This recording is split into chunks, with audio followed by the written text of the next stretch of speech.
ही तत्व विश्वनाथ के रूप में भी ख्यापित हैं और जगन्नाथ के रूप में भी ख्यापित हैं। पंचदेवों में शिव का नाम विश्वनाथ है और श्रीमन नारायण का नाम जगन्नाथ है। जब हम भगवान शिव का स्मरण करते हैं तब एक विचित्र तथ्य की अभिव्यक्ति होती है। भगवान शिव के नेत्र के रूप में पंचदेवों में एक देव सूर्य उद्भासित किए गए हैं। चंद्रार्क वैश्वानर लोचनाय नाद बिंदु कला विश्व तेजस प्राग्ञ, इन सब रूपों में त्रिनेत्र की उद्भावना की गई है। भगवान हिरण्यगर्भात्मक सूर्य भी भगवान शिव के श्री विग्रह में दिव्य रूप से सन्निहित हैं। वे उनके नेत्र होकर ही प्रतिष्ठित हैं।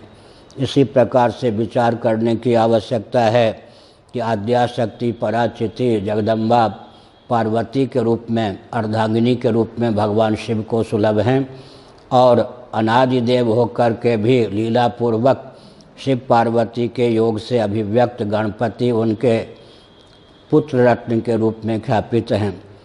इसका अर्थ है कि शिव को अपनाने पर आद्याशक्ति अर्धांगिनी के रूप में मातृशक्ति के रूप में ख्यापित होती हैं।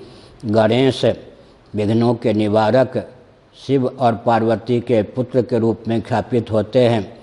रह गए भगवान श्रीमन नारायण विष्णु, वे तो भगवान शिव के आत्मस्वरूप ही हैं।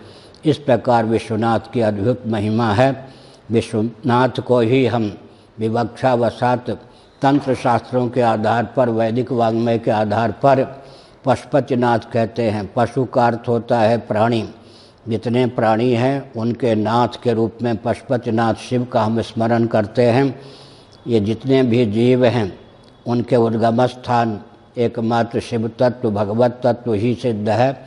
जैसा कि मैंने मांडुक्य उपनिषद का वचन उद्धृत किया, शांतम शिव मद्वैतम चतुर्थम मन्यन्ते स आत्मा स विज्ञेयः।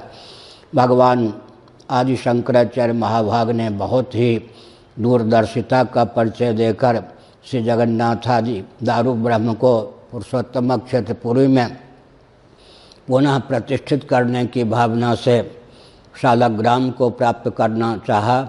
उस शालग्राम की प्राप्ति में उनको वृषभदेव जी ने पूरा सहयोग किया। इसलिए एक विधा बन गई कि पशुपतिनाथ को जगन्नाथ जी के साथ, जगन्नाथ जी को पशुपतिनाथ जी के साथ जोड़ दिया गया।